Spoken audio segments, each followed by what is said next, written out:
विद्यार्थी मित्रों प्रणाम। धोरण 10 गणित प्रकरण 4 द्विघात समीकरण। मित्रों बोर्डની પરીક્ષામાં આ પ્રકરણનું ગુણભાર છે 6 એટલે કે 6 માર્કનું વેઇટેજ છે। હવે સૌથી પહેલા આપણે પ્રસ્તાવના જોઈએ તો દ્વિઘાત સમીકરણ સમજીએ પહેલા જોઈએ આપણે દ્વિઘાત બહુપદી। तो प्रकरण 2 ની અંદર આપણે એકઘાત એટલે કે 101 બહુપદી, દ્વિઘાત બહુપદી, ત્રિઘાત બહુપદી, આ બધી બહુપદી એના શૂન્યો એના આલેખ એ બધું સમજી ગયા। એટલે દ્વિઘાત બહુપદી છે એનું પ્રમાણિત સ્વરૂપ આપણને ખબર છે કે દ્વિઘાત બહુપદી એટલે જેમાં બે ઘાત વાળું પદ હોવું જોઈએ, મોટા મોટી ઘાત બે હોય। એનું પ્રમાણિત સ્વરૂપ છે ax² + bx + c, જ્યાં a ≠ 0, abc belongs to R। આ દ્વિઘાત બહુપદી છે એટલે એમાં બે ઘાત વાળું પદ હોવું જોઈએ અને એના માટે એનો સહગુણક છે એ ક્યારે શૂન્ય ન હોવો જોઈએ। તો આ દ્વિઘાત બહુપદી છે અને જો આ દ્વિઘાત બહુપદીનું મૂલ્ય શૂન્ય લેવામાં આવે, આ દ્વિઘાત બહુપદી છે એનું મૂલ્ય એટલે કે એના બરાબર આપણે શૂન્ય લઈ લઈએ તો એ દ્વિઘાત બહુપદીમાંથી દ્વિઘાત સમીકરણ બની જાય। બહુપદી અને સમીકરણમાં મિત્રો આટલો જ ફરક છે કે બહુપદીની અંદર બે કે બેથી વધુ પદો આવેલા હોય, એક કે તેથી વધુ પદો હોય, જ્યારે સમીકરણ છે એની અંદર પદો હોય અને ઉપરાંત સમીકરણ એક પ્રકારની સમતા છે એટલે એમાં બરાબરનું ચિહ્ન હોય। બહુપદીમાં બરાબરનું ચિહ્ન હોતું નથી। તો દ્વિઘાત બહુપદી છે ax² + bx + c એના બરાબર 0 લખી દઈએ એટલે આ દ્વિઘાત બહુપદીમાંથી દ્વિઘાત સમીકરણ બની ગયું। तो द्विघात समीकरण છે એનું સ્વરૂપ છે ax² + bx + c = 0, જ્યાં a ≠ 0 એટલે કે બે ઘાત વાળું પદ છે ax² એનો સહગુણક a શૂન્ય હોતો નથી, abc belongs to R એટલે કે abc એ વાસ્તવિક સંખ્યાઓ છે। મિત્રો આ દ્વિઘાત સમીકરણ છે એનું પ્રમાણિત સ્વરૂપ એના ઉદાહરણો આ શરતના આધારે આપણે જોઈશું, પરંતુ એ પહેલા આપણે આ જે દ્વિઘાત સમીકરણ છે એની શોધ, એના ઉકેલ મેળવવાની જુદી જુદી રીતો કોને શોધી, મહત્વનો ફાળો કોણે આપ્યો એનો આપણે ઇતિહાસ જોઈ લઈએ, એની પર એક નજર કરીએ। તો સૌપ્રથમ એવું કહેવાય છે કે બેબીલોન વાસીઓએ દ્વિઘાત સમીકરણનો ઉકેલ મેળવવાનો પ્રયત્ન સૌપ્રથમ બેબીલોન વાસીઓ એટલે બેબીલોનના લોકો છે એમણે સૌપ્રથમ પ્રયત્ન કર્યો। ત્યારબાદ ગ્રીક ગણિત શાસ્ત્રી યુક્લિડ, આપણે યુક્લિડના નામથી પરિચિત છે, 9મા ધોરણમાં આપણે ભણી ગયા હતા।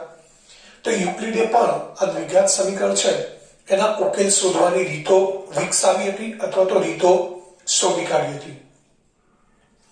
એ ઉપરાંત દ્વિઘાત સમીકરણનો ઉકેલ મેળવવાનો શ્રેય એટલે કે મુખ્ય યશ પ્રાચીન ભારતીય ગણિત શાસ્ત્રીઓને જાય છે।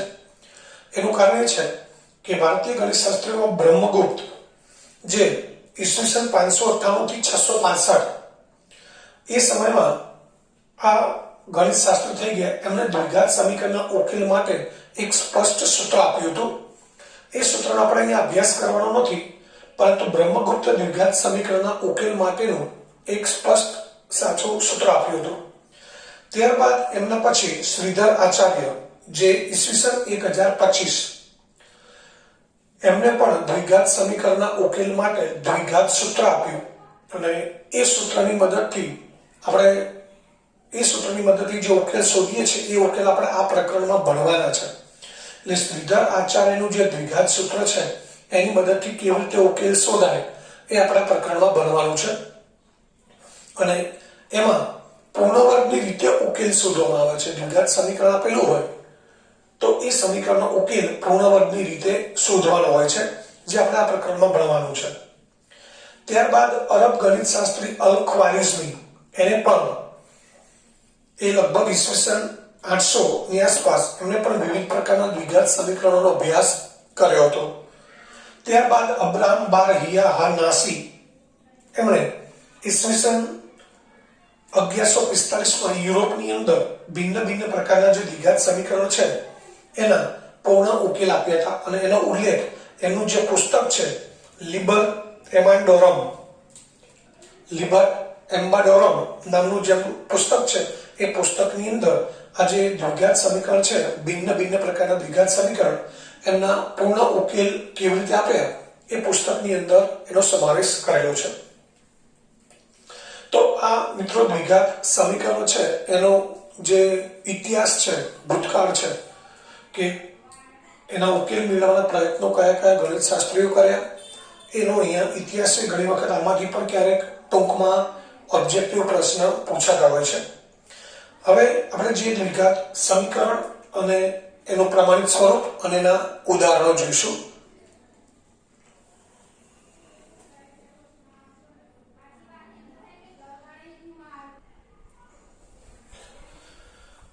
મિત્રો દ્વિઘાત સમીકરણ કોને કહેવાય?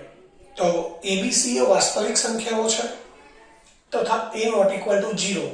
એબીસી વાસ્તવિક સંખ્યાઓ છે, મતલબ એબીસી belongs to R તથા a not equal to 0 માટે ચલ x માં દ્વિઘાત સમીકરણ કયા પ્રકારનું હોય? ax² + bx + c = 0. હવે આ દ્વિઘાત સમીકરણ થયું. કોઈ પણ દ્વિઘાત સમીકરણ એ ax² + bx + c = 0 પ્રકારનું હોય એટલે મિત્રો એનો અર્થ એ થાય કે એની અંદર નામ છે દ્વિઘાત. દ્વિ એટલે બે, ઘાત એટલે ઘાત. ચલની મોટામાં મોટી ઘાત 2 હોય એટલે કે એક પદ 2 ઘાત વાળું હશે, એક પદ 1 ઘાત વાળું હશે અને ત્રીજું પદ છે એ શૂન્ય ઘાત વાળું એટલે અચળ પદ હશે. અને a not equal to 0 હોવો જોઈએ. એનું કારણ એ છે કે 2 ઘાત વાળું પદ છે એનો સહગુણક શૂન્ય હોય તો 2 ઘાત વાળું આખું પદ શૂન્ય થઈ જાય. તો આખું પદ દૂર થઈ જાય એટલે બાકી વધ્યા 2 પદો છે એમાં મોટામાં મોટી ઘાત એક જ રહેશે એટલે એ એક ઘાત અથવા શૂન્યક સમીકરણ બની જાય. એટલે ax² + bx + c = 0 દ્વિઘાત સમીકરણ બને એ માટેની શરત છે a not equal to 0. તો મિત્રો એના આધારે આપણે એવું કહી શકીએ કે દ્વિઘાત સમીકરણ છે એનું પ્રમાણિત સ્વરૂપ શું છે? ax² + bx + c = 0 જ્યાં a not equal to 0, abc belongs to R. એટલે કે વધુમાં કેટલા પદો હોય? તો 4 પદો હોય. 2 ઘાત વાળું પદ, 1 ઘાત વાળું પદ, અચળ પદ અને શૂન્ય. દરેક દ્વિઘાત સમીકરણ આ શરતનું પાલન કરતું હોવું જોઈએ. એટલે કે કોઈ પણ દ્વિઘાત સમીકરણમાં a એટલે કે x² 2 ઘાત વાળું પદ છે એનો સહગુણક ક્યારેય શૂન્ય હોવો જોઈએ નહીં. મિત્રો અહીંયા માત્ર a not equal to 0 લખ્યું છે, b not equal to 0 કે c not equal to 0 એવું લખ્યું નથી. એટલે એનો અર્થ આપણે એવો કરી શકીએ કે b ની કિંમત શૂન્ય હોઈ શકે. b એટલે x નો સહગુણક એટલે કે 1 ઘાત વાળું પદ છે એનો સહગુણક શૂન્ય હોઈ શકે અને સહગુણક શૂન્ય હોય એટલે આખું પદ શૂન્ય હોય. એ જ રીતે c not equal to 0 પણ નથી લખ્યું. એનો મતલબ c ની કિંમત પણ 0 હોઈ શકે. c એટલે અચળ પદ, તો અચળ પદ પણ શૂન્ય હોઈ શકે. એટલે કે 1 ઘાત વાળું પદ અને અચળ પદ શૂન્ય હોઈ શકે પરંતુ 2 ઘાત વાળું પદ શૂન્ય હોય નહીં. તો મિત્રો આ શરતના આધારે આપણે કેટલાક ઉદાહરણ જોઈએ. પહેલું ઉદાહરણ છે 2x² + x + 1 = 0. આ સમીકરણ પ્રમાણિત સ્વરૂપ સાથે આપણે સરખામણી કરીએ તો a = 2 મળશે. 1 ઘાત વાળા પદની સરખામણી કરીએ તો b = 1 મળશે, c = 1 મળશે. ત્યારબાદ બીજું ઉદાહરણ જોઈએ 0.5x² + 2x = 0. હવે સરખામણી કરીએ તો મિત્રો અહીંયા બરાબરની ડાબી બાજુ કેટલા 2 જ પદો છે. કયા 2 પદો છે? 2 ઘાત વાળું પદ અને 1 ઘાત વાળું પદ. કયું પદ નથી? અચળ પદ. તો અચળ પદ અહીંયા શૂન્ય ગણાય. આપણે સરખામણી કરીએ તો a = 0.5 મળશે, b = 2 મળશે, c અચળ પદ છે જ નહીં એટલે અચળ પદ અહીંયા આપણને શૂન્ય મળશે. મિત્રો આ દ્વિઘાત સમીકરણ છે પરંતુ પ્રમાણિત સ્વરૂપ નથી. જો પ્રમાણિત સ્વરૂપ આપણે લખવું હોય તો એ આવી રીતે લખી શકીએ 0.5x² + 2x + 0 = 0. પ્રમાણિત સ્વરૂપમાં ત્રણ પદો ડાબી બાજુએ હોવા જોઈએ. 2 ઘાત વાળું પદ, 1 ઘાત વાળું પદ અને અચળ પદ. જે પદ ખૂટતું હોય આપણે મૂકી શકીએ પણ એ 0 મૂકવાનું છે. તો આ પ્રમાણિત સ્વરૂપ થઈ ગયું. હવે ત્યારબાદ ત્રીજું ઉદાહરણ છે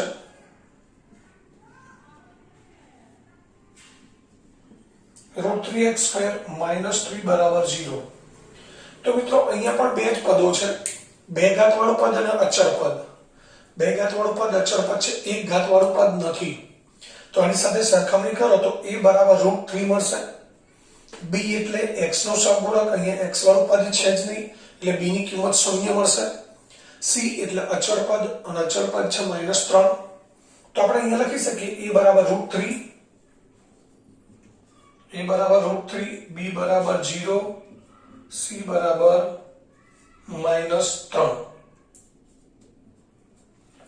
આ રીતે આપણે કિંમતો a b c ની શોધી શકીએ. ત્યારબાદ ઉદાહરણ નંબર 4 છે 7/2x² બરાબર 0. 7/2x² is equal to 0. તો મિત્રો અહીંયા ડાબી બાજુ એક જ પદ છે માત્ર, અને કયું છે x² વાળું. સરખામણી કરો તો x² વાળું પદ છે, x વાળું પદ કે અચળ પદ નથી. તો અહીં આપણે લખી શકીએ a બરાબર 7/2, b એટલે x નો સહગુણક, મિત્રો x વાળું પદ છે જ નહીં એટલે એનો સહગુણક b 0 આવશે. c એટલે અચળ પદ પણ નથી તો c ની કિંમત પણ 0 આવશે. તો આ દ્વિઘાત સમીકરણના જુદા જુદા પ્રકાર થયા.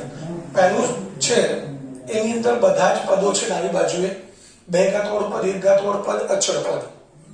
બીજા સમીકરણમાં બે પદો છે, બે ઘાતવાળું પદ અને એક ઘાતવાળું પદ. ત્રીજા સમીકરણમાં બે પદો છે, બે ઘાતવાળું પદ અને અચળ પદ, એક ઘાતવાળું પદ નથી.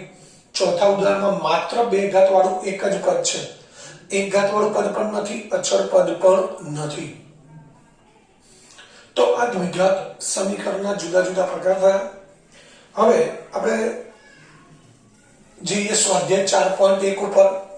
મિત્રો એની અંદર આપણને અલગ અલગ પ્રકારના સમીકરણ આપેલા છે અને એ સમીકરણમાંથી કયું દ્વિઘાત સમીકરણ છે અને કયું દ્વિઘાત સમીકરણ નથી એ આપણે ચકાસવાનું છે.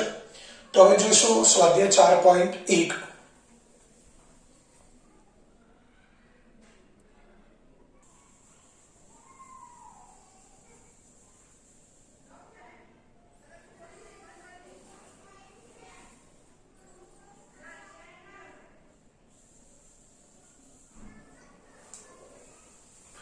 મિત્રો સ્વાધ્યાય 4.1 એનો પહેલો પ્રશ્ન છે નીચે આપેલા સમીકરણો દ્વિઘાત સમીકરણો છે કે કેમ તે ચકાસો. પહેલું છે x + 1 નો whole square is equal to 2 × x - 3. મિત્રો આનું આપણે સાદુરૂપ આપવાનું છે. સાદુરૂપ આપ્યા બાદ છેલ્લે જે આપણને સમીકરણ પ્રાપ્ત થાય એ ખરેખર દ્વિઘાત સમીકરણ છે કે નથી એ આપણે ચકાસવાનું છે. તો એ સાદુરૂપમાં શું કરી શકીએ આપણે? તો અહીંયા દ્વિપદીનો હોલ સ્ક્વેર છે, એનું વિસ્તરણ કરીશું, આ બાજુ કૌંસ ખોલીશું. તો x + 1 નો હોલ સ્ક્વેર નું વિસ્તરણ કરીએ તો x² + 2x + 1 થશે. અહીંયા કૌંસ ખોલીએ 2x 2 × x 2x એનો 3 દુ 6. 2x બંને બાજુ સરખું પદ છે એટલે મિત્રો આપણે કેન્સલ કરી દઈશું. હવે x² + 1 અને -6 છે એને ડાબી બાજુ લાવી એટલે +6 થઈ જાય. તો x² + 7 બરાબર 0 મળ્યું. મિત્રો અહીં આપણે એ જોવાનું છે કે જે છેલ્લે આપણને પ્રાપ્ત થાય છે સમીકરણ એની અંદર બે ઘાતવાળું પદ તો હોવું જોઈએ, બે થી વધુ ઘાત ન હોવી જોઈએ. એટલે બે ઘાતવાળું પદ છે અને બીજું છે અચળ પદ એટલે શૂન્ય ઘાતવાળું. તો દ્વિઘાત સમીકરણની અંદર કયા કયા પદો હોય? બે ઘાતવાળું પદ હોય, એક ઘાતવાળું પદ હોય, અચળ પદ હોય. તો એ દ્વિઘાત સમીકરણ છે. તો આપણે લખી શકીએ અહીં સમીકરણ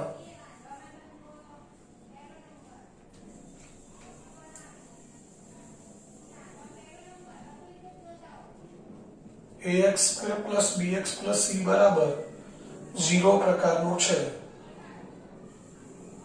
જ્યાં આ બંને સરખામણી કરીએ તો a બરાબર 1 મળે છે, b બરાબર 0 અને c બરાબર 7. માટે આપણે લખી શકીએ આપેલ સમીકરણ દ્વિઘાત સમીકરણ છે.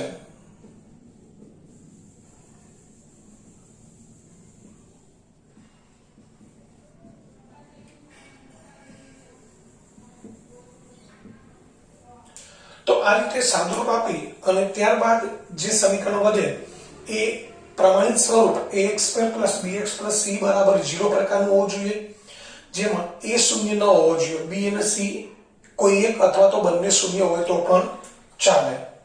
તો એવા સમીકરણ આપણે દ્વિઘાત સમીકરણ કહી શકીએ.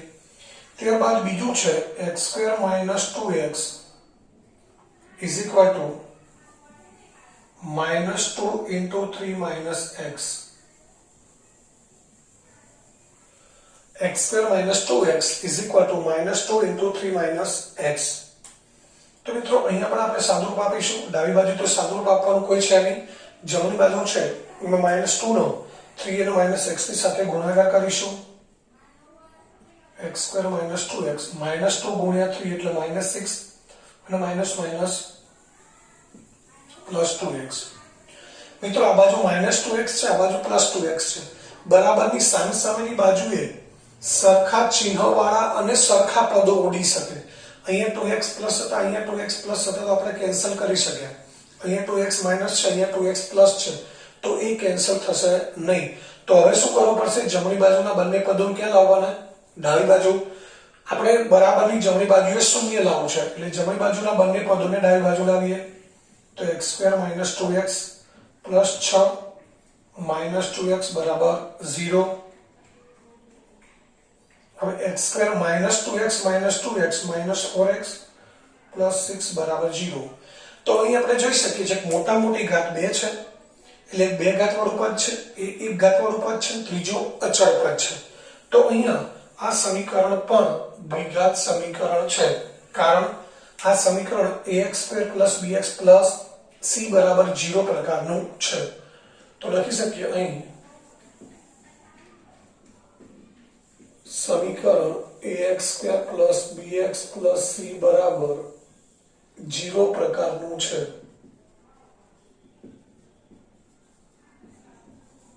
જ્યાં a બરાબર શું મળશે આપણને? 1,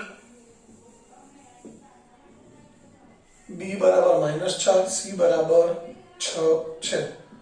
માટે આપેલ સમીકરણ દ્વિઘાત સમીકરણ છે.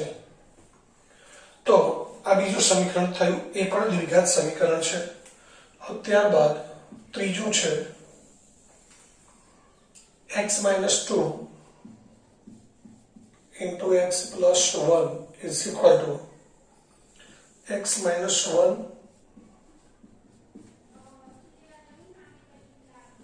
x plus 3.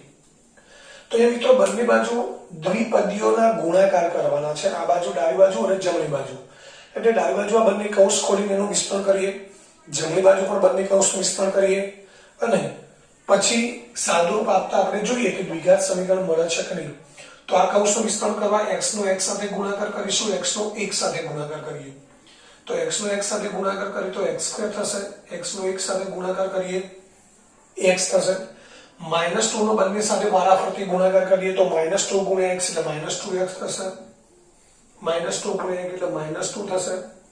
એ જ રીતે x નો ગુણાકાર આ બંને સાથે કરીએ તો x ગુણ્યા x એટલે x² થશે.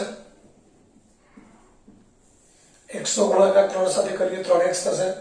-1 ગુણ્યા x -x અને -1 ગુણ્યા 3 -3. હવે ડાબી બાજુ અને જમણી બાજુ x² વાળા પદો ધન છે અને સમાન છે, એટલે કેન્સલ થઈ જશે. હવે x - 2x એટલે -x -2, જમણી બાજુ 3x - x એટલે 2x વધે -3. હવે ડાબી બાજુ જમણી બાજુના બંને પદો ડાબી બાજુ લાવીએ. -x - 2 -2x + 3 બરાબર 0. -x - 2x એટલે -3x, -2 + 3 એટલે +1 બરાબર 0. તો આપણે જોઈ શકીએ છીએ કે હવે આગળ સાદુરૂપ અપાય એમ નથી. આ 1 ઘાત વાળું પદ છે, અચળ પદ છે. મિત્રો અહીંયા 2 ઘાત વાળું પદ છે જ નહીં. 2 ઘાત વાળું પદ નથી એનો મતલબ આ દ્વિઘાત સમીકરણ નથી. તો આપણે લખી શકીએ અહીં સમીકરણ ax² + bx + c બરાબર 0 પ્રકારનું નથી. માટે આપેલ સમીકરણ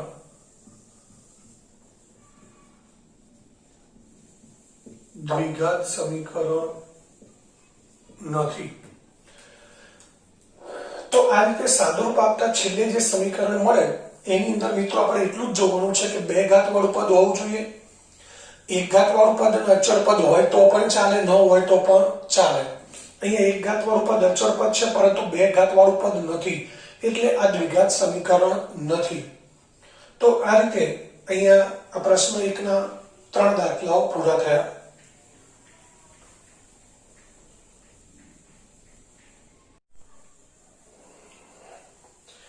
હવે ત્યારબાદ પાંચમો દાખલો છે 2x - 1 * x - 3 = x + 5 * x - 1. મિત્રો ત્રણ દાખલા આપણે ગણ્યા હતા આગળ. ચોથો દાખલો છે એ તમારે ઘરેથી ગણવાનો છે. હવે જોઈએ પાંચમો દાખલો. તો અહીંયા પણ ત્રીજા દાખલા જેવો જ છે. ડાબી બાજુ બે દ્વિપદીઓ છે, જમણી બાજુ બે દ્વિપદીઓ છે. આ બંનેનો ગુણાકાર કરી એટલે કે વિસ્તરણ કરીએ, ડાબી બાજુ જમણી બાજુ પણ વિસ્તરણ કરીએ અને ત્યારબાદ આપણને ખ્યાલ આવે કે દ્વિઘાત સમીકરણ છે કે નહીં. તો 2x નો ગુણાકાર x અને -3 સાથે કરીએ તો 2x * x 2x² થશે. 2x * -3 એટલે -6x, -1 * x -x, minus minus plus 3 * 3, x * x x², x * -1 -x, 5 * x 5x, 5 * -1 -5. મિત્રો અહીંયા ડાબી બાજુ અને જમણી બાજુ એક પદ સમાન છે -x એને આપણે કેન્સલ કરી દઈએ. હવે અહીંયા શું વધે છે તો 2x² -6x + 3. જમણી બાજુના બધા પદો છે x² + 5x - 5. આ બધા પદો ડાબી બાજુ લાવી દઈએ. -x² - 5x - 5 = 0. ડાબી બાજુ લાવીએ એટલે બધા પદોની નિશાની બદલાઈ જશે. -5 છે +5 થશે. હવે સજાતીય પદોના સરવાળા બાદબાકી જોઈએ. 2x² - x² એટલે x² વધશે, -6x - 5x - 11x, +3 + 5 એટલે +8 = 0. તો હવે અહીંયા આપણે જોઈએ તો મિત્રો આપણને x² - 11x + 8 = 0 મળે છે. જેમાં બે ઘાત વાળું પદ છે, એક ઘાત વાળું પદ છે, અચળ પદ છે. બે થી મોટી ઘાત વાળું કોઈ પદ નથી. તો આપણે લખી શકીએ અહીં સમીકરણ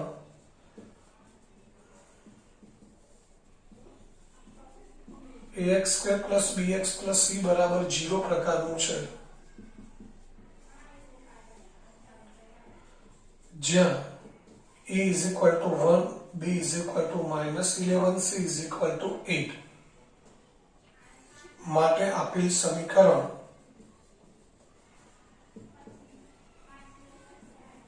દ્વિઘાત સમીકરણ છે. હવે ત્યારબાદ છઠ્ઠો દાખલો જોઈએ. x² + 3x + 1 = x - 2². તો મિત્રો અહીં ડાબી બાજુ છે x² + 3x + 1 બરાબર x - 2². ડાબી બાજુ અહીંયા કઈ સાદુરૂપ અપાય એમ નથી, એમને મૂકીશું. જમણી બાજુ દ્વિપદીનો હોલ સ્ક્વેર છે એટલે a - b નો whole square, a² - 2ab + b². એ રીતે આપણે આનું વિસ્તરણ કરીએ તો આપણને મળશે x² - 4x + 4. ડાબી બાજુ અને જમણી બાજુ x² વાળું પદ સરખું છે, એ આપણે કેન્સલ કરી દઈએ. આ કેન્સલ થઈ ગયું. ડાબી બાજુ વધ્યું 3x + 1, જમણી બાજુ -4x + 4.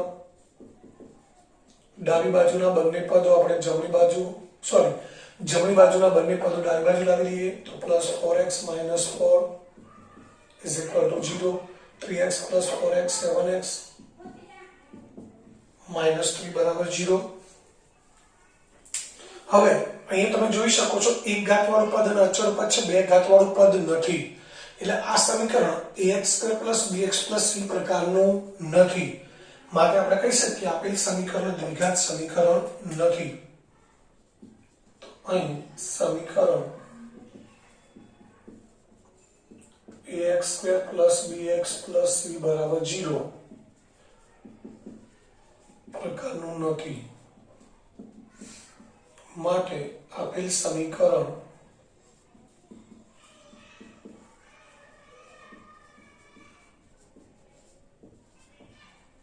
દ્વિઘાત સમીકરણ નથી. હવે ત્યારબાદ સાતમો દાખલો છે x+2 નો ઘન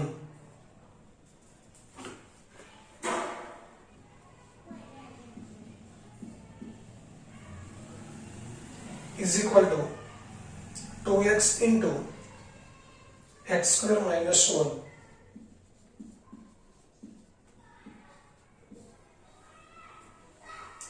अगर सातवो दाखलो है x+2 નો હોલ ઘન is equal to 2x into x square minus 1. તો મિત્રો અહીંયા આપણે ડાબી બાજુનો વિસ્તરણ કરવું છે x+2 નો ઘન. એના માટે આપણે a plus b નો હોલ ઘન આ વિસ્તરણ બની ગયા છે, તમને યાદ હશે. આ વિસ્તરણ સૂત્ર છે a ઘન plus 3a square b plus 3ab square plus b ઘન. તો આ રીતે આનું વિસ્તરણ કરવું પડશે. a ઘન એટલે x ઘન 3a square b, અહીંયા આપણા માટે આ a છે, આ b છે. 3a square b એટલે x નો સ્ક્વેર અને ગુણ્યા b એટલે 2 plus 3ab square 3 into x, a એટલે x અને b સ્ક્વેર એટલે 2 નો સ્ક્વેર અને પ્લસ b ઘન એટલે 2 નો ઘન. તો આ રીતે આપણે આનું વિસ્તરણ કરીએ અને જમણી બાજુ છે એ જમણી બાજુ આપણે ખાલી કૌંસ ખોલવાનું છે. તો 2x into x square એટલે 2x ઘન 2x minus 1 એટલે minus 2x. હવે અહીંયા x ઘન પ્લસ 3 દુ 6x સ્ક્વેર પ્લસ 2 નો વર્ગ 4 4 તારી 12x પ્લસ 8 બરાબર 2x ઘન માઇનસ 2x. હવે ડાબી બાજુ જમણી બાજુ કોઈ સમાન પદો નથી, તો જમણી બાજુના બધા પદો આપણે ડાબી બાજુ લાવી દઈએ. x ઘન plus 6x square plus 12x plus 8 minus 2x ઘન પ્લસ 2x બરાબર 0.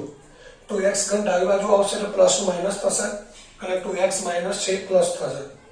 સજાતીય પદો જોઈએ તો x ઘન માઇનસ 2x ઘન એટલે માઇનસ x ઘન વધે. x સ્ક્વેર વાળું પદ એક જ છે.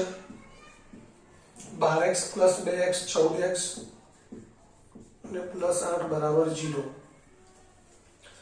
હવે આગળ કોઈ સાદું પપ્પા એમ નથી, કારણ કે x ઘન વાળું એક પદ છે, x સ્ક્વેર વાળું એક પદ, એક ઘાત વાળું x વાળું એક પદ, અચળ પદ એક છે. તો અહીંયા આપણે જોઈ શકીએ છીએ કે મોટામાં મોટી ઘાત 3 છે. આપણે વાત છે દ્વિઘાત સમીકરણ. દ્વિઘાત સમીકરણમાં મિત્રો મોટામાં મોટી ઘાત કેટલી હોય? 2 જ હોય. જ્યારે અહીંયા કેટલી ઘાત છે? 3. એટલે એવું કહી શકીએ કે આ સમીકરણ ax² + bx + c પ્રકારનું નથી.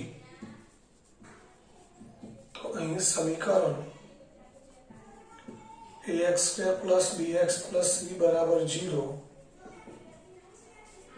પ્રકારનું નથી. માટે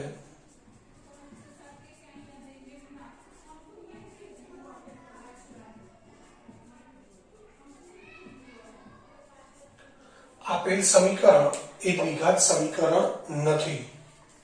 તો આ પ્રશ્ન દાખલા નંબર 7 થયો. હવે ત્યારબાદ જોઈએ દાખલા નંબર 8.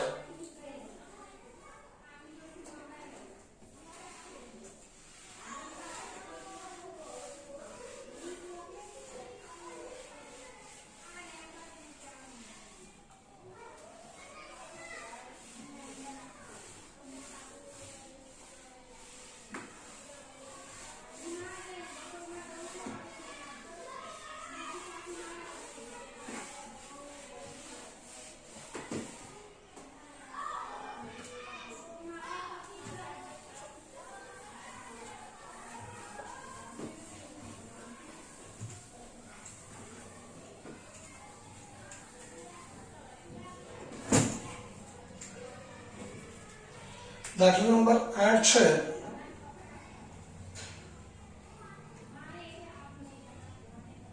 एक्स घन minus 4x square minus x plus 1 is equal to x minus 2 નો હોલ ઘન। મિત્રો અહીંયા પર ડાબી બાજુ છે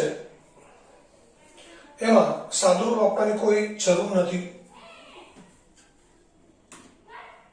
અને જમણી બાજુ x માઇનસ 2 નો હોલ ઘન છે એનું આપણે વિસ્તરણ કરવું પડશે તો x ઘન minus 4x square minus x plus 1। હવે આનું વિસ્તરણ કેવી રીતે થશે આપણે જોઈ ગયા a માઇનસ b નો હોલ ઘન છે એટલે a ઘન minus 3a square b plus 3b square minus b ઘન એ રીતે એનું આપણે વિસ્તરણ કરીશું તો a ઘન minus 3a square b sorry b ના બદલે અહીંયા 2 આવશે પ્લસ અહીં માઇનસ નિશાની છે એટલે બીજું અને ચોથું પદ માઇનસ આવશે plus 3ab square x into 2 નો ઘન 2 નો સ્ક્વેર અને માઇનસ b ઘન એટલે 2 નો ઘન x ઘન minus 3x square minus x plus 1 3 દુ 6 6x સ્ક્વેર 2 નો વર્ગ 4 4 તરી 12x માઇનસ 8। હવે અહીંયા ડાબી બાજુ અને જમણી બાજુ બંને બાજુ કોમન પદ છે x ઘન એને આપણે કેન્સલ કરી દઈએ તો હવે ડાબી બાજુ જમણી બાજુ છે કોઈ સમાન પદ નથી તો જમણી બાજુના બધા પદો આપણે ડાબી બાજુ લાવી દઈએ 6x સ્ક્વેર પ્લસ થશે 12x માઇનસ થશે 8 પ્લસ થશે minus 4x square plus 6x square બાદબાકી કરીએ 2x square minus x minus 12x minus 13x plus 1 plus 8 plus 9। તો હવે આપણે જોઈ શકીએ છીએ મિત્રો કે અહીંયા બે ઘાત વાળું પદ છે એક ઘાત વાળું પદ છે અચળ પદ છે બે થી વધુ ઘાત વાળું ત્રણ ઘાત વાળું પદ હતું પણ એ બંને બાજુ કેન્સલ થઈ ગયું તો માટે આપણે કહી શકીએ કે અહીં સમીકરણ ax square plus bx plus c બરાબર 0 પ્રકારનું છે જ્યાં a બરાબર 2 b બરાબર -13 અને c બરાબર 9 માટે આપેલ સમીકરણ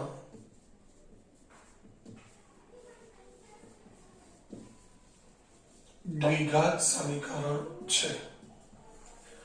તો આ રીતે અહીંયા સ્વાધ્યાય 4.1 છે એનો પ્રશ્ન 1 પૂરો થયો જેની અંદર આપણને સમીકરણો આપેલા છે અને એ સમીકરણો દ્વિઘાત સમીકરણ છે કે નહીં એ આપણે અહીંયા ચકાસવાનું છે તો પ્રશ્ન 1 પૂરો થયો હવે ત્યારબાદ જોઈએ પ્રશ્ન નંબર 2।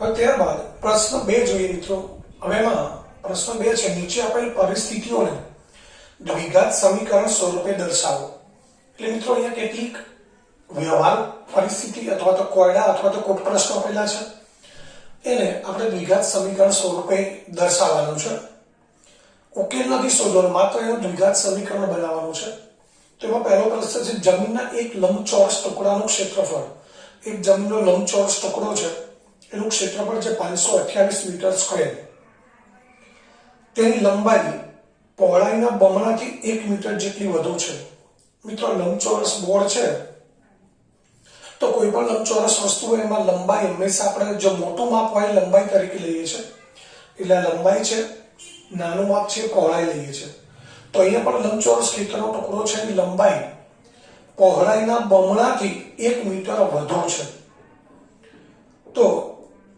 આપણે જમીનના આ ટુકડાની લંબાઈને પહોળાઈ શોધવી છે મિત્રો અહીંયા લંબાઈને પહોળાઈ આપણે શોધવાની નથી પરંતુ આપણે આ પરિસ્થિતિનું માત્ર દ્વિઘાત સમીકરણ બનાવવાનું છે તો અહીંયા આપણને બે ચલ આપેલા છે લંબાઈ અને પહોળાઈ પરંતુ આપણે જે સમીકરણ છે એ દ્વિઘાત સમીકરણ છે જેમાં આપણે એક જ ચલનો ઉપયોગ કરવાનો છે ax તો આપણે સૌપ્રથમ એ વિચારવું પડે કે આપણે લંબાઈ અને પહોળાઈ બેમાંથી કોઈ એક માટે x ધારવાનો છે પહોળાઈ માટે x ધારીએ અને એની પરથી લંબાઈ મેળવવાની, લંબાઈ માટે x ધારીએ તો એની પરથી પહોળાઈ મળે. અને ત્યારબાદ એનું ક્ષેત્રફળ આપેલું છે 528 મીટર સ્ક્વેર. એટલે લંબચોરસના ક્ષેત્રફળનું સૂત્ર છે લંબાઈ ગુણ્યા પહોળાઈ. આપણે લંબાઈ અને પહોળાઈ મેળવી લઈએ x ના સ્વરૂપમાં. ત્યારબાદ ખેતરનું ક્ષેત્રફળ લંબચોરસ ટુકડાનું ક્ષેત્રફળ છે એનું સૂત્ર છે લંબાઈ ગુણ્યા પહોળાઈ. એ સૂત્ર મુખ્ય સાદુરૂપ આપીએ એટલે આપણને દ્વિઘાત સમીકરણ મળી જાય. તો મિત્રો તમને યાદ હશે કે આપણે મોટાભાગે લંબચોરસ માટે જ્યારે એક જ માપ ધારવાનું હોય ત્યારે આપણે પહોળાઈ ધારીએ છીએ, કારણ કે પહોળાઈ નાનું માપ છે. નાનું માપ ધારીએ તો નાના માપ ઉપરથી મોટું માપ શોધવું સરળ પડે. તો અહીં આપણે ધારી લઈએ, ધારો કે જમીનના લંબચોરસ ટુકડાની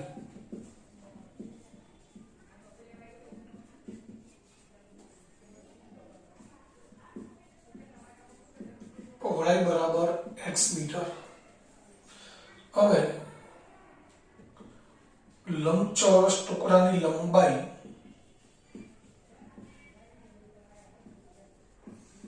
એ પહોળાઈના 2 ગણા કરતા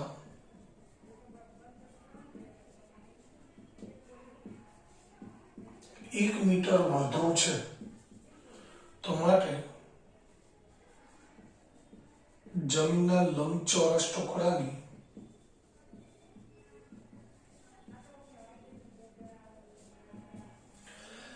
મિત્રો પહોળાઈ x છે અને લંબાઈ પહોળાઈના બમણા 2 ગણા અથવા તો બમણા 2 ગણા એટલે 2 ગણા x ના 2 ગણા કરીએ તો શું થાય 2x. એના કરતા પણ 1 મીટર વધુ છે એટલે 2x પ્લસ 1 મીટર આની લંબાઈ થઈ. પહોળાઈ છે x, લંબાઈ બમણા કરતા 1 વધુ છે એટલે x ના બમણા 2x અને એના કરતા 1 વધુ એટલે +1 થાય. હવે જમીનના ટુકડાનું ક્ષેત્રફળ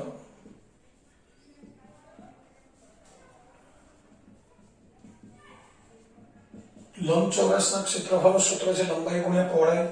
મિત્રો અહીંયા ક્ષેત્રફળ છે 528, લંબાઈ આપણી પાસે છે 2x + 1 અને પહોળાઈ છે x. 528 બરાબર 2x અને x એ બંનેને x વડે ગુણીએ તો 2x ગુણ્યા x, 2x સ્ક્વેર 1 ગુણ્યા x એટલે x. હવે દ્વિઘાત સમીકરણ બનાવવું છે તો દ્વિઘાત સમીકરણમાં આપણે એ ધ્યાન રાખવાનું કે x સ્ક્વેર વાળું પદ અહીંયા પ્લસ છે, ધન છે, તો એને ત્યાં રહેવા દઈશું. સામે જે પદ છે એને સામે એટલે કે ડાબી બાજુ 528 છે અને આપણે જમણી બાજુ લઈ જઈશું તો આ બાજુ શું થશે 0. 2x square plus x minus 528. હવે આ 0 જમણી બાજુ લઈ જઈએ તો 2x square plus x minus 528 બરાબર 0. મિત્રો આ દ્વિઘાત સમીકરણ બની ગયું.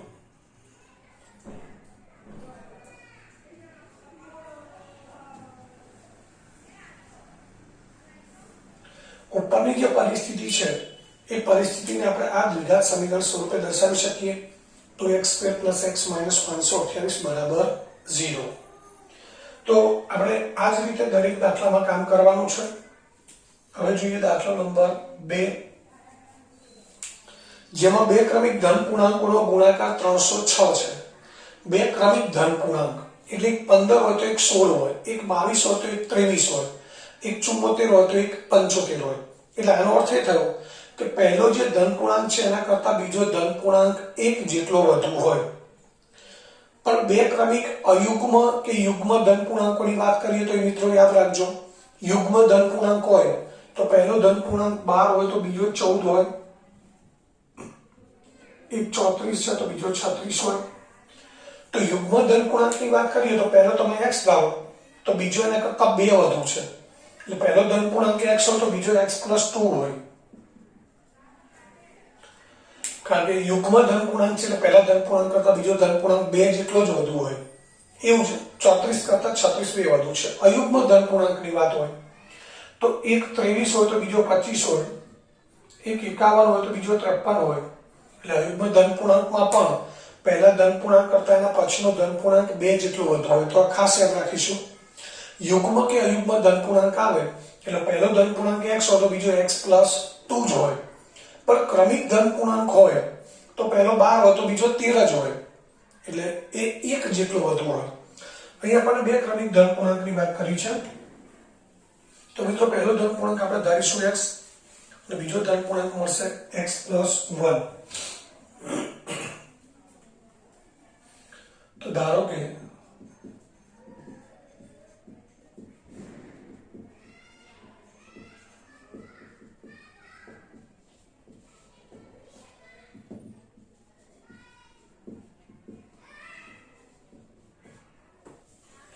પહેલો ધન પૂર્ણાંક x છે, બીજો ધન પૂર્ણાંક x + 1. બંને ધન પૂર્ણાંકોનો ગુણાકાર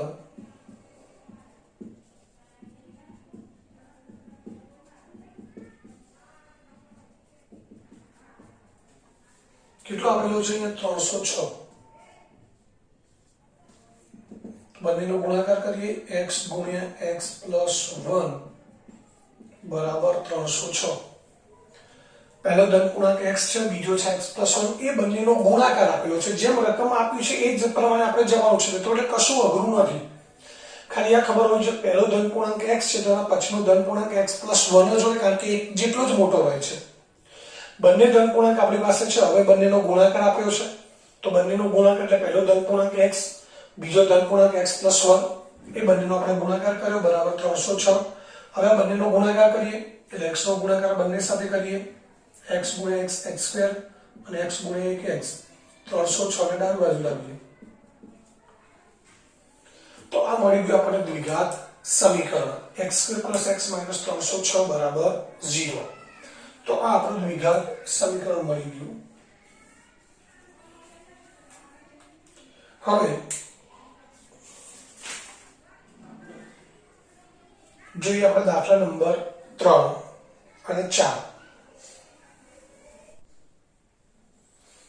મિત્રો ત્યારબાદ ત્રીજો દાખલો છે. રોહનની માતા તેના કરતા 26 વર્ષ મોટા છે અને આજથી 3 વર્ષ પછી તેમની ઉંમરની સંખ્યા, ઉંમર દર્શાવતી સંખ્યા છે એનો ગુણાકાર 360 થશે. તો રોહનની હાલની ઉંમર આપણે શોધવી છે. મિત્રો અહીં આપણે ઉંમર કોઈની શોધવાની નથી, માત્ર દ્વિઘાત સમીકરણ બનાવવાનું છે. તો અહીંયા આપણી પાસે બે ઉંમરની વાત કરી છે, બે ચલ છે, એક રોહનની ઉંમર અને તેની માતાની ઉંમર. પરંતુ આપણે ધારવાનું છે કોઈ એક માટે જ x ધારવાનો છે. રોહનની માતાની ઉંમર x ધારીએ અથવા રોહનની ઉંમર ધારીએ, પરંતુ આપણે હંમેશા દરેક દાખલામાં જે કિંમત નાની હોય એના માટે x ધારીએ છીએ. તો આપણને ખબર છે કે રોહન અને એની માતા બેમાંથી કોની ઉંમર નાની હોય? રોહનની ઉંમર. તો આપણે રોહનની ઉંમર ધારી લઈએ અને ઉંમરવાળા દાખલામાં હંમેશા આપણે હાલની ઉંમર ધારીએ છીએ. તો રોહનની હાલની ઉંમર ધારી લઈએ આપણે x વર્ષ. રોહનની માતા રોહન કરતા 26 વર્ષ મોટા છે. તો જો રોહનની ઉંમર હાલની ઉંમર x વર્ષ હોય તો એની માતાની ઉંમર કેટલી હોય? એના કરતા 26 વધારે હોય. એટલે કે રોહનની ઉંમરમાં 26 ઉમેરવાથી આપણને રોહનની માતાની ઉંમર મળી જાય. એટલે એકદમ સરળ છે. તો રોહનની માતાની હાલની ઉંમર મળી આપણને મિત્રો x + 26 વર્ષ. આ બંનેની હાલની ઉંમર છે. અહીંયા આપણને જે ગુણાકાર આપ્યો છે એ મિત્રો બંનેની 3 વર્ષ પછીની ઉંમરનો ગુણાકાર આપ્યો છે. મિત્રો કયો ગુણાકાર આપેલો છે? 3 વર્ષ પછીની ઉંમરનો. તો આપણે ગુણાકાર કરતા પહેલા રોહનની અને એની માતાની 3 વર્ષ પછીની ઉંમર શોધવી પડે. અને એકદમ સરળ છે કે હાલની ઉંમર ઉપરથી 3 વર્ષ પછીની ઉંમર શોધવી હોય તો હાલની ઉંમરમાં 3 ઉમેરવા પડે. તો રોહનની હાલની ઉંમર x છે તો 3 વર્ષ પછી રોહનની ઉંમર કેટલી થશે? x + 3. રોહનની માતાની 3 વર્ષ પછીની ઉંમર શોધવી છે તો હાલની ઉંમર x + 26 છે, એમાં 3 ઉમેરીએ એટલે આપણને મળે રોહનની માતાની 3 વર્ષ પછીની ઉંમર x + 29 વર્ષ. બંનેનો ગુણાકાર છે 360, પરંતુ અહીંયા બંનેની કઈ ઉંમરનો ગુણાકાર લેવાનો છે? 3 વર્ષ પછીની. તો રોહનની ઉંમર x + 3, માતાની ઉંમર x + 29 અને બંનેનો ગુણાકાર છે 360. હવે વિસ્તરણ કરીએ તો x × x x², x × 29 એટલે 29x, 3 × x 3x અને 29 × 3 87. 360 ને આપણે અહીંયા ડાબી બાજુ લાવી દઈએ છીએ. હવે અહીં આપણું સમીકરણ મળશે x² +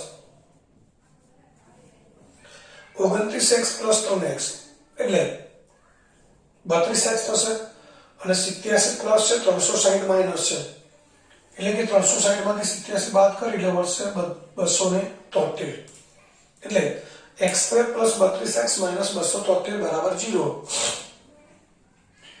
આપણું દ્વિઘાત સમીકરણ થઈ ગયું. હવે ત્યારબાદ દાખલા નંબર 4 જોઈએ.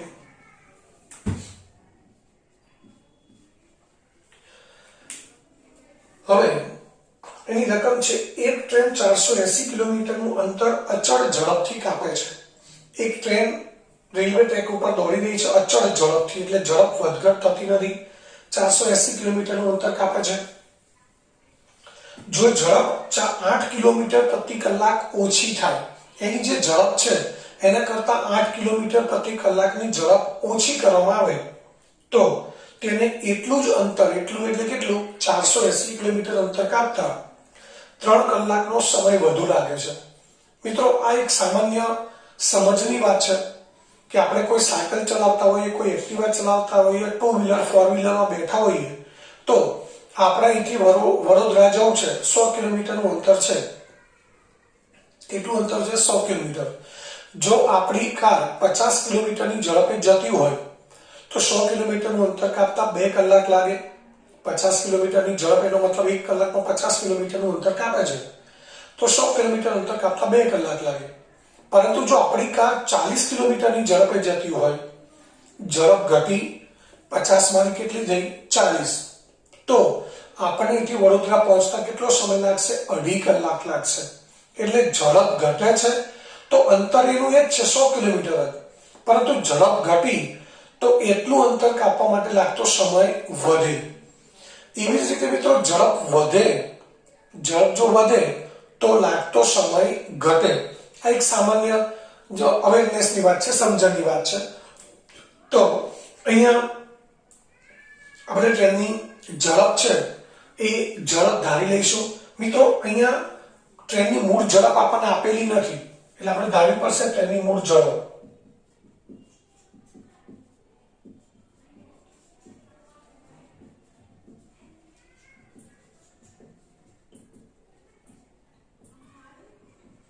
ટ્રેનની મૂળ ઝડપ છે 8 કિલોમીટર પ્રતિ કલાક. હવે ઝડપમાં 8 કિલોમીટર પ્રતિ કલાક ઘટાડો કરવાનો છે.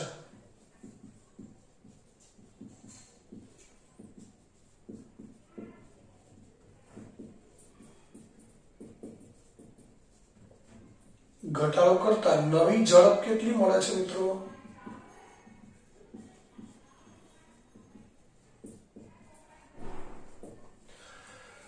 x - 8 કિલોમીટર પ્રતિ કલાક એની નવી ઝડપ થાય. તો અહીં આપણી પાસે બંને ઝડપ છે. પહેલી ઝડપ છે x, પછી ઝડપમાં 8 કિલોમીટર પ્રતિ કલાકનો ઘટાડો કર્યો એટલે નવી ઝડપ થઈ x - 8 કિલોમીટર પ્રતિ કલાક. આ બંને ઝડપે મિત્રો અંતર કેટલું કાપવાનું છે, કારણ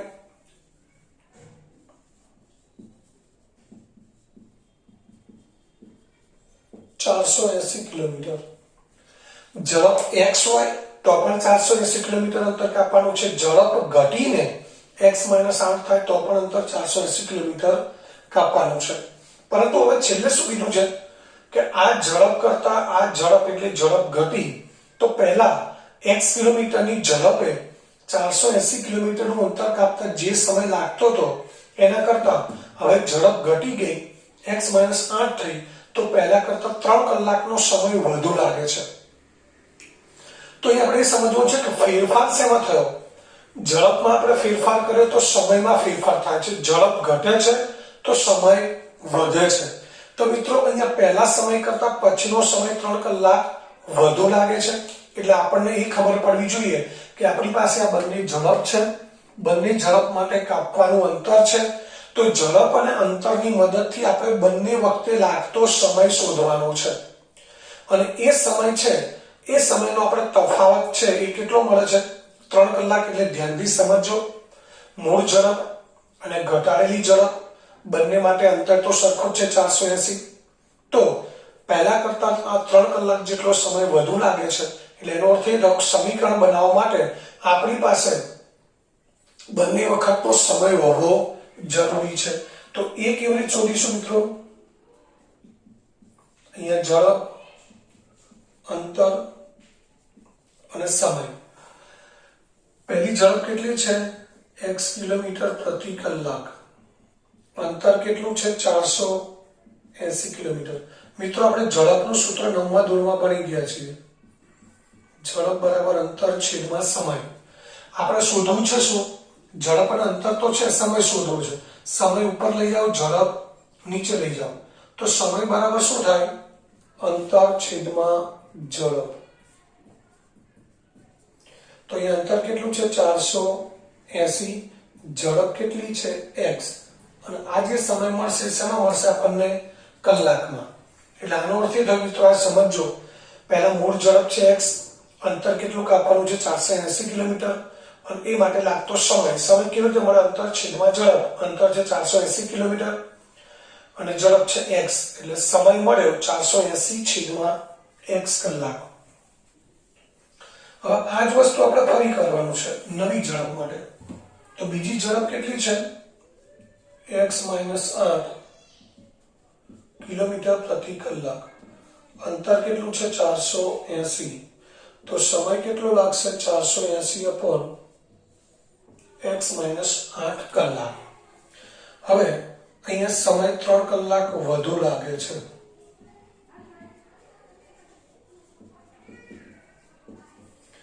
તો મિત્રો આપણી પાસે આ બંને સમય જ છે, પણ સ્પષ્ટ લખ્યું છે કે સમય 3 કલાક વધુ લાગે છે. એનો મતલબ પહેલા સમય કરતા બીજો સમય 3 કલાક વધુ છે. એટલે એનો અર્થ એ થયો કે આ સમય ઓછો છે, આ સમય વધુ છે. તો વધુ સમયમાંથી ઓછો સમય બાદ કરીએ તો એ કેટલો તફાવત મળશે? 3 કલાક. મિત્રો સમજો ધ્યાનથી. અહીંયા ઝડપ ઘટે છે. આ x હતી, x - 8 થઈ ઝડપ. ઝડપ ઘટી તો સમય વધે. એટલે કેટલો સમય વધે છે? 3 કલાક. તો મિત્રો આપણે બંને સમય ઉપરથી વધુ સમય કયો છે એ શોધી કાઢવાનો. તો નીચેનો સમય વધુ છે, ઉપરનો સમય ઓછો છે. એ બંનેનો તફાવત કેટલો છે? 3 કલાક. તો આપણે વધુ સમયમાંથી ઓછો સમય બાદ કરી દઈએ.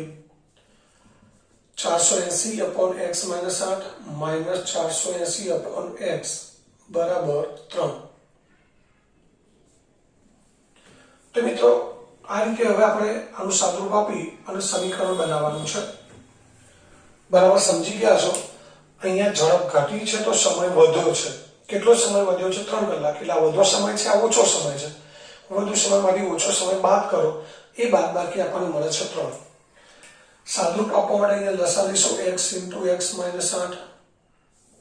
આ છેદના બંને પદો લસામાં લઈશું, ચોકડી ગુણાકાર કરીશું. 480x 480 કૌંસમાં x - 8 બરાબર 3. કૌંસ ખોલીએ તો -480x પ્લસ 480 ગુણ્યા 8 એટલે 0. 8 ગુણ્યા 8 64 વધી 6.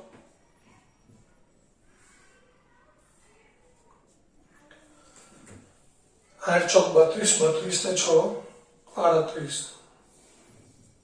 હવે આ x * x - 8 છે ને સામે લઈ જઈએ.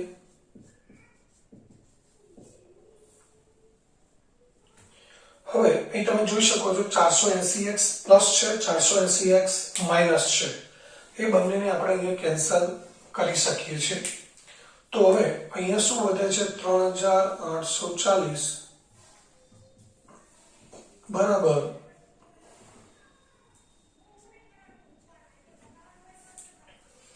3x કૌંસમાં x - 8. મિત્રો કૌંસ ખોલતા પહેલા આપણે 3 ને આ બાજુ લાવી દઈએ. અહીંયા તમે સરવાળો ચેક કરી લો. 4 ને 8 12 ને 3 15. આ બધાનો સરવાળો 15 થાય છે, એટલે આપણે 3 વડે ભાગી શકીએ છીએ. તો 3840 છેદમાં 3. બાકી બધું છે એનો ગુણાકાર કરી દઈએ. x² - 8x. તો 3 × 3 3 × 2 6.